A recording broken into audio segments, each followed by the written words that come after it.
आज कौन सा चैप्टर ले रहे हैं? पाठ नंबर 12, चैप्टर नंबर 12। इसका नाम क्या है? पृष्ठीय क्षेत्रफल और आयतन। पृष्ठीय क्षेत्रफल और आयतन, इसको इंग्लिश में क्या बोलते हैं? Surface area. सरफेस मतलब पृष्ठ, एरिया मतलब क्षेत्रफल, और मतलब एंड, वॉल्यूम मतलब आयतन। Surface area and volume. अब इसके जितने भी सूत्र है, 10 है, 12 है, 15 है, जो है वो प्रश्नावली कराते रहेंगे, उसके साथ साथ में जो उपयोग होगा वो लिख देंगे, ठीक है? अलग से लिखवाने की जरूरत नहीं। अब शुरू कर देते हैं प्रश्नावली 12.1। पहला सवाल, इसमें कोई समझाने वाली बात ही नहीं है। बेलन हमने सबने पढ़ा है, बेलन क्या होता है, शंकु क्या होता है, गोला क्या होता है, कक्षा 9वीं में पढ़ा हुआ है। फिर से देखना तो एक बार यहाँ पे देख लो, ये इस प्रकार का कुछ चित्र है, इसका मतलब ये कैसा है? बेलन है। ये क्या है? बेलन है। और बर्थडे वाली टोपी होती है, वो किस आकार की होती है? शंक्वाकार। ऐसा मान के चलो शंकु है ये। और हमें पता है पूरा ऐसे गोल है, ये क्या है? गोला है। ये क्या है? गोला है। और इस प्रकार से कटोरे के टाइप का, तो ये मानो अर्धगोला है। क्या है ये? अर्धगोला है। आकृति सभी को बताइए। जैसे मान लो ये वाली आकृति है, तो ये क्या है? कौन बताएगा? ये क्या है? एक प्रकार से घनाभ या घन? घनाभ नहीं है, ये घन है। देखो सारी की सारी भुजा एक समान दिख रही है। घन तो होता तो घनाभ होता तो इस प्रकार कुछ दिखता। जैसे मान लो हम ऐसा लेते हैं, कोई छोटी कोई बड़ी, देख लो ये वाली छोटी ये वाली बड़ी, इस प्रकार से। तो ये मान लो घनाभ है, ये क्या है? घन है। घनाभ, घन, गोला, शंकु, ये अर्धगोला, ये क्या है? बेलन है। इस प्रकार की आकृतियां रहेगी, ठीक है? अब शुरू कर देते हैं एक्सरसाइज 12.1। देखो 12.1 का पहला सवाल, क्वेश्चन नंबर 1। पहला सवाल क्या है? जब तक अन्यथा न कहा जाए पाई का मान 22/7 लेना है। हमें कुछ भी ना बोले तब तक क्या लेना है? पाई का मान 22/7। और अगर कुछ बोल दे तो वो लेना ही पड़ेगा। अब पहला प्रश्न क्या है? दो घनों, हमारे पास कितने घन है? 2। उन 2 घनों में से जिनमें से प्रत्येक का आयतन 64 सेंटीमीटर क्यूब है। प्रत्येक का आयतन मतलब दोनों का आयतन सेम है, उसका भी 64 सेंटीमीटर क्यूब और उसका भी कितना है? 64 है। फिर पूछा कि संलग्न फलकों को मिलाकर एक ठोस बनाया जाता है। उन दोनों के फलकों को मिला देते हैं। मान लो एक घन यहाँ पे है और एक घन मान लो यहाँ पे, इन दोनों को ऐसा करके मिला देते हैं। और जब दोनों घनों को मिलाया जाता है तो कुछ इस प्रकार से आकृति बनेगी। वो कौन सी आकृति होगी? घनाभ। तो क्या बन रहा है? ठोस बनाया जाता है। जो ठोस होता है घनाभ। तो इससे प्राप्त घनाभ का पृष्ठीय क्षेत्रफल हमें ज्ञात करना है। क्या ज्ञात करना है? पृष्ठीय क्षेत्रफल। तो हमें क्या चीज दे रखी है वो लिख देते हैं। घन का पृष्ठीय क्षेत्रफल दे रखा है, या आयतन था, सॉरी, घन का क्या था? आयतन। घन का आयतन कितना दे रखा है? 64 सेंटीमीटर क्यूब, ये हमें दे रखा है। तो यहाँ पे एक फॉर्मूला लगाएंगे सबसे पहले, घन का आयतन का सूत्र। तो हम लिख रहे हैं चूंकि घन का आयतन बराबर घन का आयतन। घन का आयतन का सूत्र क्या होता है? भुजा क्यूब। भुजा, अब देखो ये भी घन का आयतन है और ये भी घन का आयतन है, तो दोनों को बराबर कर दे। तो भुजा क्यूब बराबर क्या आ जाएगा?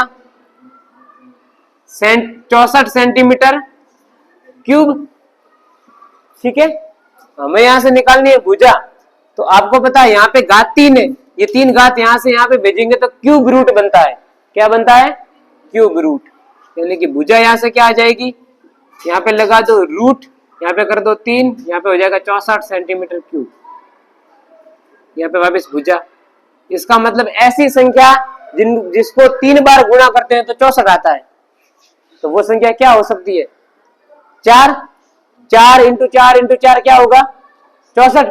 4 इंटू 4 16, 16 इंटू 4 64। मतलब इसका क्यूब रूट कितना आ जाएगा? 4। और सेंटीमीटर क्यूब ऐसी कौन सी संख्या है जिसको 3 बार गुणा करने पर सेंटीमीटर क्यूब आएगा? तो वो सेंटीमीटर है। सेंटीमीटर का गुणा सेंटीमीटर में, फिर सेंटीमीटर में सेंटीमीटर क्यूब। तो यहां से क्या बाहर आ जाएगा? सेंटीमीटर। तो अपनी भुजा कितनी आ गई? 4 सेंटीमीटर। ये कर दिया। मतलब वो घन कितनी भुजा का था? 4 सेंटीमीटर भुजा वाला था। दोनों के दोनों घन में भुजा कितनी आ गई 4, क्योंकि दोनों का आयतन कितना था इतना। तो यहाँ पे एक बार चित्र बना लेते हैं। मान लो कि ये चित्र है, ऐसे मान लो कि ये वो वाला घन है, ये यहां से इस प्रकार इस प्रकार इस प्रकार, ये घन हो गया। अब दूसरा एक और घन है, दोनों को हम जोड़ रहे हैं, तो कैसी आकृति बनेगी जरा एक बार ट्राई करें तो किस प्रकार आकृति बनेगी।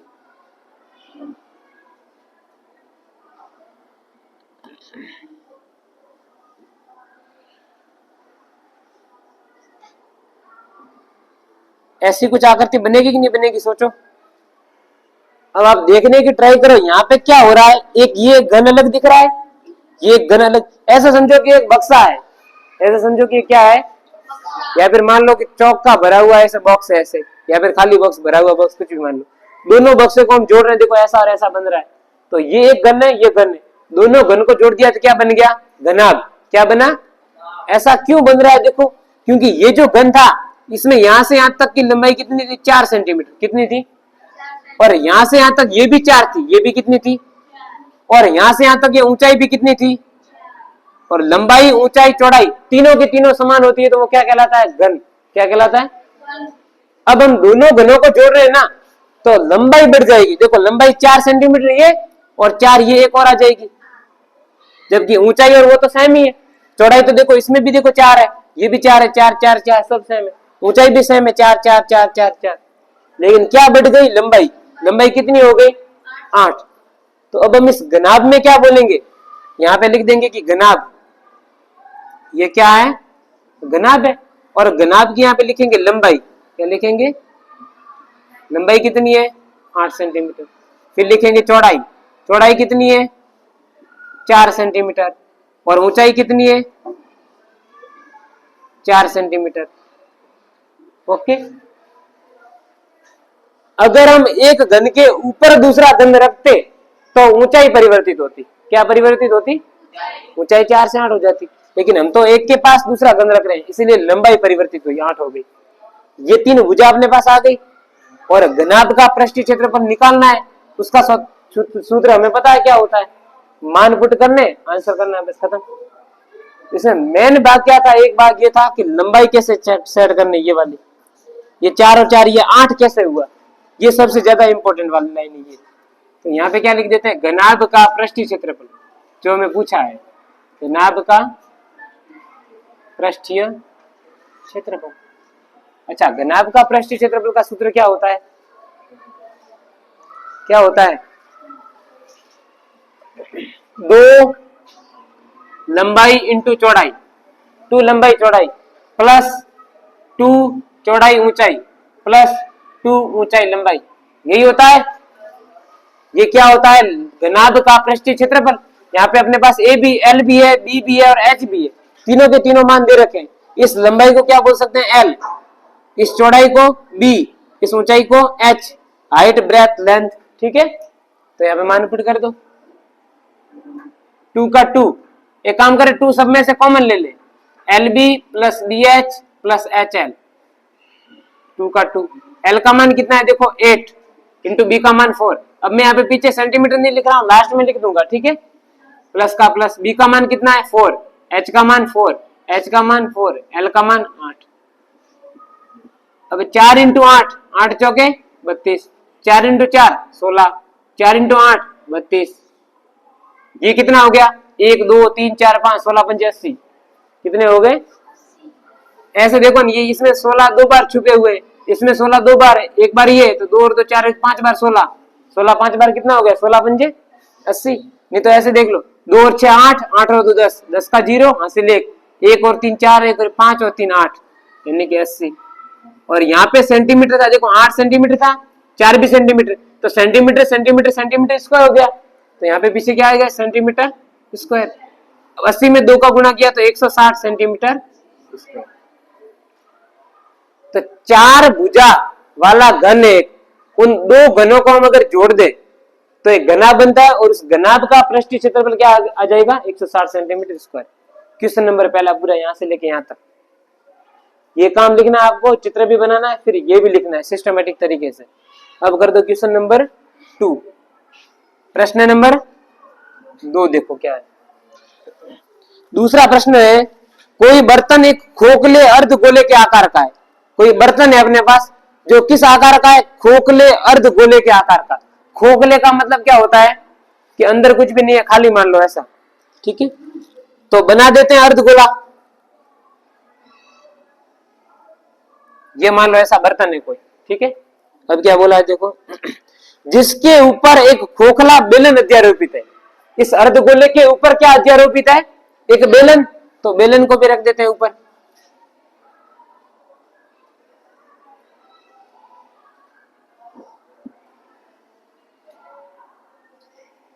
ये ऊपर, इसके ऊपर रख दिया बेलन, और नीचे क्या है? अर्धगोला।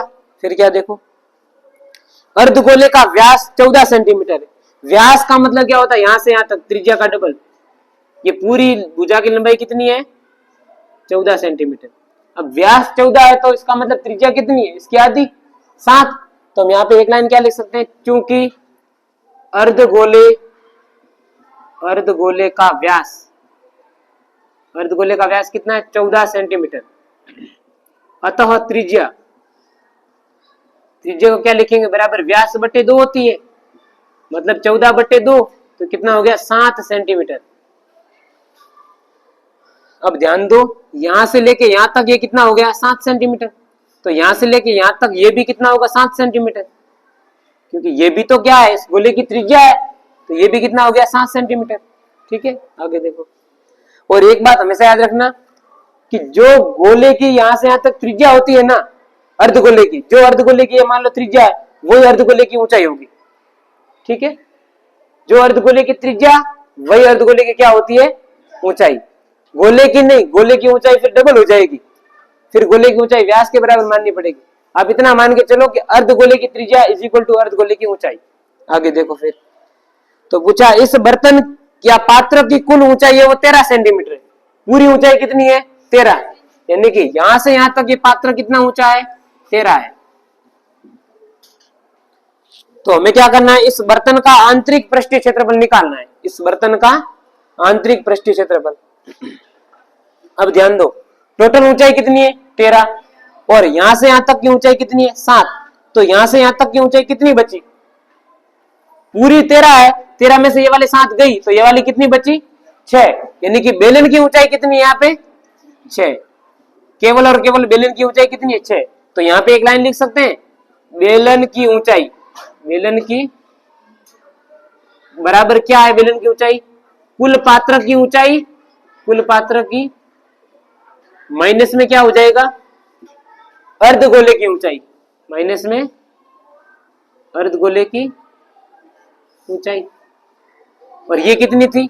13 सेंटीमीटर माइनस 7 सेंटीमीटर, 7 बराबर कितना हो गया? 6 सेंटीमीटर। बस खत्म।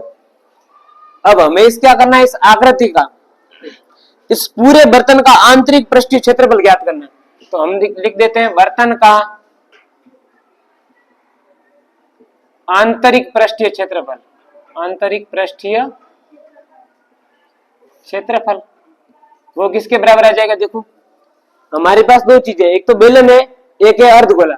तो दोनों का वक्र पृष्ठ ले लो। दोनों का क्या लेना है? वक्र पृष्ठ। वहां से हमें क्या मिल जाएगा? आंतरिक पृष्ठ।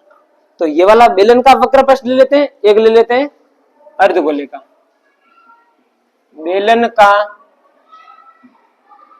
वक्र पृष्ठीय क्षेत्रफल प्लस में अर्धगोले का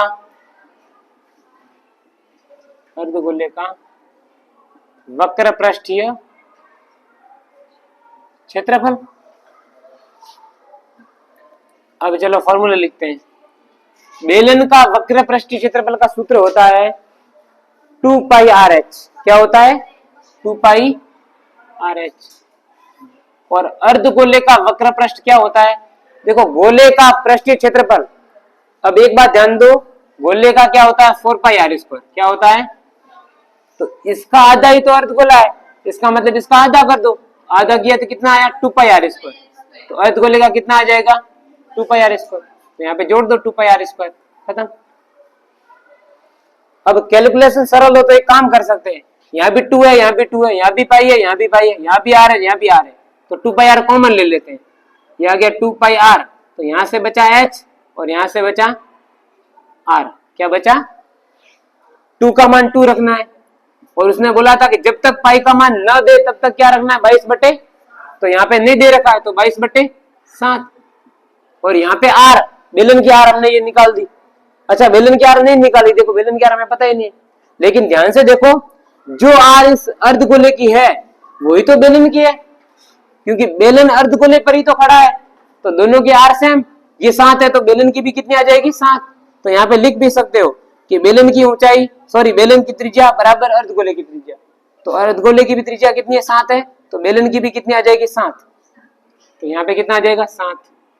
h का मान, h कितना है? बेलन की ऊंचाई, बेलन की ऊंचाई कितनी? यहाँ पे h बड़ा वाला h नहीं लेना पूरे बर्तन की, केवल और केवल किसकी h है? देखो h कहाँ में आ रहा है? बेलन में आ रहा है। किस में आ रहा है? तो बेलन का h कितना है? 6 सेंटीमीटर। कितना है? कर दो यहाँ पे 6 प्लस r कितना है? त्रिज्या 7। ठीक है, यहाँ पे पीछे सेंटीमीटर वगैरह नहीं लिखा, लास्ट में लिख देंगे। इस वाले 7 से ये वाला 7 कट गया, ये 22 इंटू 2 कितना हो गया? 44 इंटू 7 और 6 मिलके कितना हो गया? 13। कितना हो गया? और यहाँ पे r है, यहाँ पे h, इसका सेंटीमीटर इसका सेंटीमीटर मिलके क्या हो गया? Centimetre into centimetre, centimetre square. लिख दो यहाँ पे। अब करना है इन दोनों का गुणा, तो 13 चौके 52, 52 का 2, हासिल कितनी आ जाएगी? 5। फिर से 13 चौके 52, 52 और 5 57, यानी कि 572 सेंटीमीटर स्क्वायर। ये क्या आ गया? पूरे बर्तन का आंतरिक पृष्ठीय क्षेत्रफल। ये प्रश्न नंबर दूसरा कंप्लीट यहां तक। अब प्रश्न नंबर देखते हैं वापस तीसरा। कौन सा सवाल? उसके लिए पहले को मिटा देते हैं। क्वेश्चन नंबर 3, ये चित्र भी मिटा रहा हूं।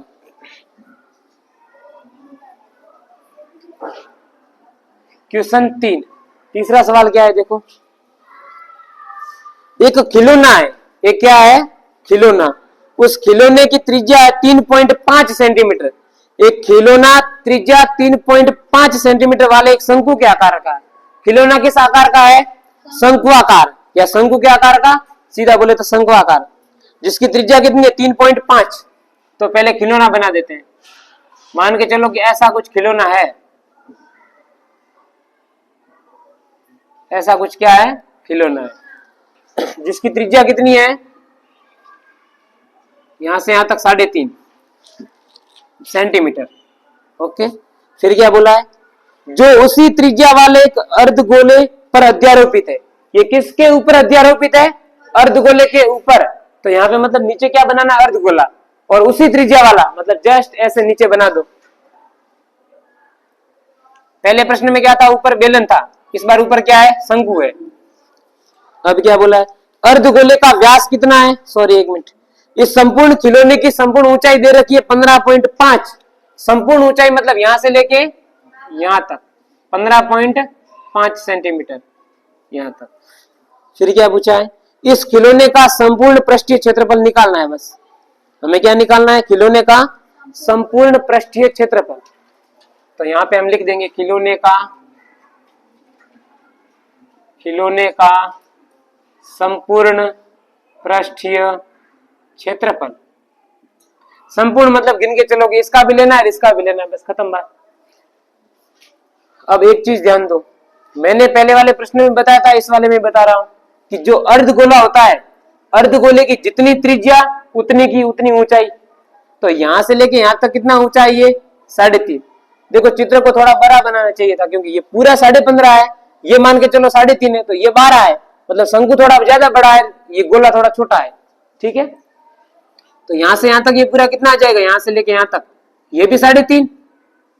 अब सोचो पूरा 15.5 है और यहां से लेके यहां तक 3.5 है, तो यहां से लेके यहां तक ऊंचाई कितनी आ गई? ये वाली 12 सेंटीमीटर। Very good. कितनी आ गई ये ऊंचाई? क्योंकि 12 प्लस 3.5 किया तो 15.5। तो यहाँ पे हम क्या लिख सकते हैं? शंकु की ऊंचाई, शंकु की ऊंचाई बराबर क्या कर सकते हैं? कुल ऊंचाई माइनस क्या होगा? अर्धगोले की ऊंचाई माइनस अर्धगोले की ऊंचाई। ठीक है, कुल ऊंचाई कितनी है? 15.5 सेंटीमीटर, माइनस कितना गया? 3.5 सेंटीमीटर, कितना आ गया? 12 सेंटीमीटर। अब हमें निकालना है खिलौने का संपूर्ण पृष्ठीय क्षेत्रफल, मतलब इसका वक्र पृष्ठ अलग लो, इसका वक्र पृष्ठ अलग लो, दोनों को जोड़ो तो संपूर्ण पृष्ठ आ जाएगा। यानी कि शंकु का वक्र पृष्ठ प्लस अर्धगोले का वक्र पृष्ठ। यहां पे लिखेंगे शंकु का वक्र पृष्ठीय क्षेत्रफल प्लस में क्या जोड़ना है, अर्धगोले का वक्र पृष्ठीय क्षेत्रफल। अर्धगोले के आगे ये वक्र न लिखे तो भी सही है, अर्धगोले का पृष्ठीय क्षेत्रफल वक्र पृष्ठीय क्षेत्रफल एक ही होता है, ठीक है। अच्छा, इसका फॉर्मूला क्या है, शंकु का वक्र पृष्ठीय क्षेत्रफल होता है पाई आर एल। क्या होता है, पाई आर एल प्लस अर्धगोले का वक्र पृष्ठ अभी निकाला था, क्या होता है 2 पाई आर स्क्वायर। तो यहाँ पे एक चीज नहीं आई है एल, ये वाली। तो एल क्या होता है, ध्यान दो, एल को बोलते हैं तिर्यक ऊंचाई।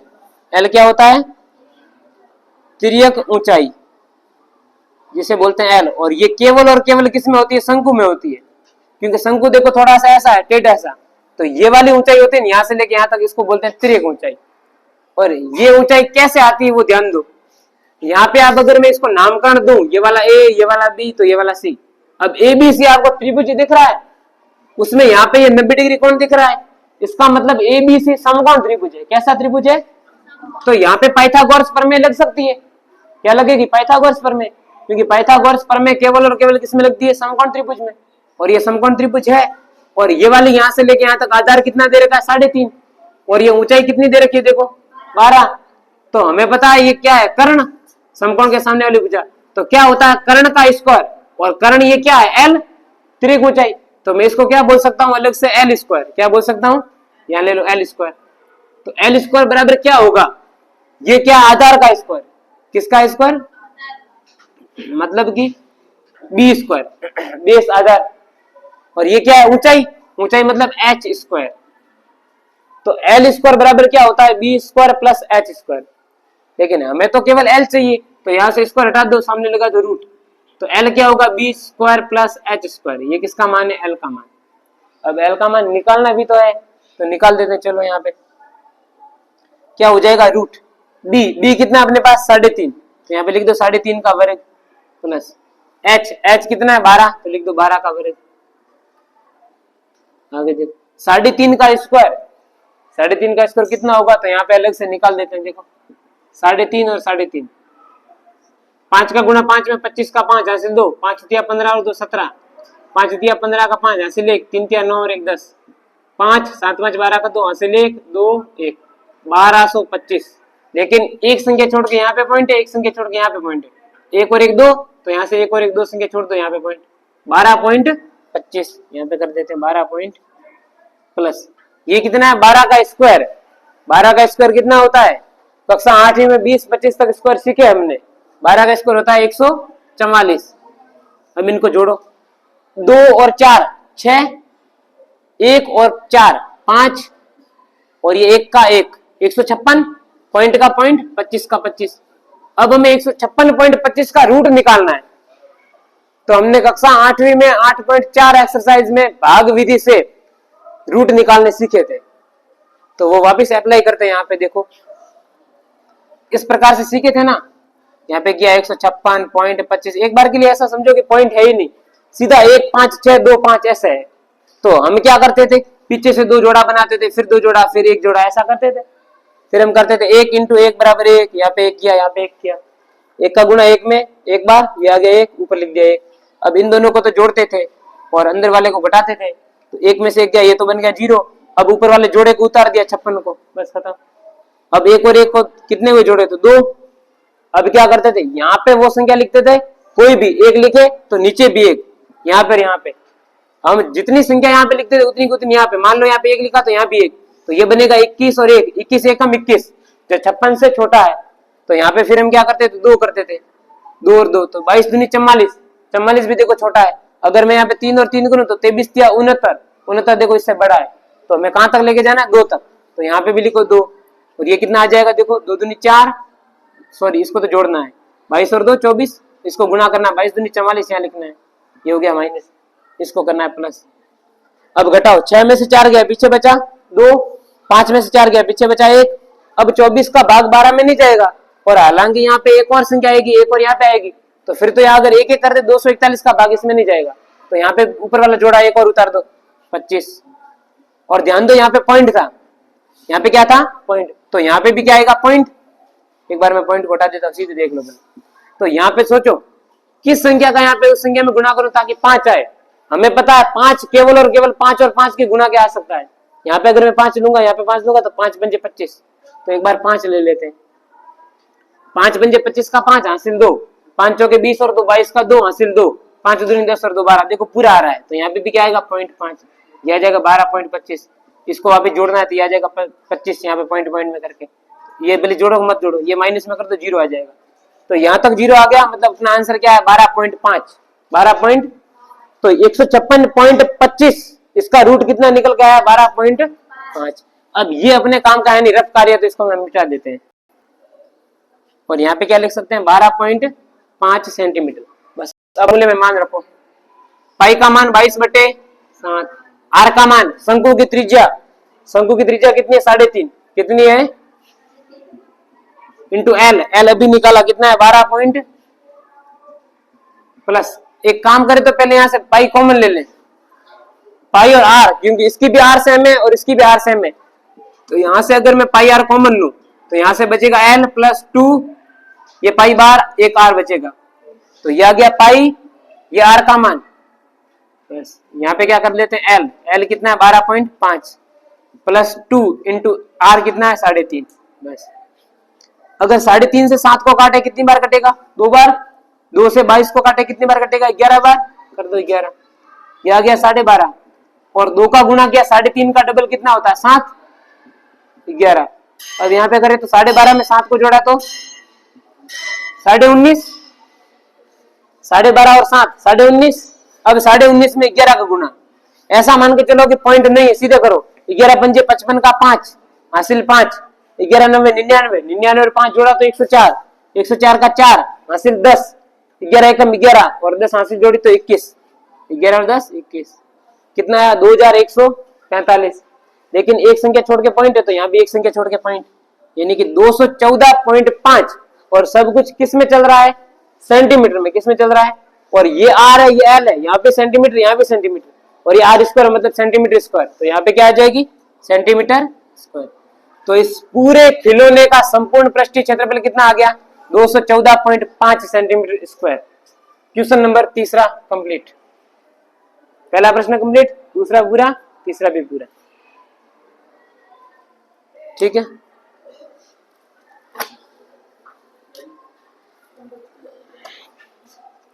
तीनों को उतार देना है।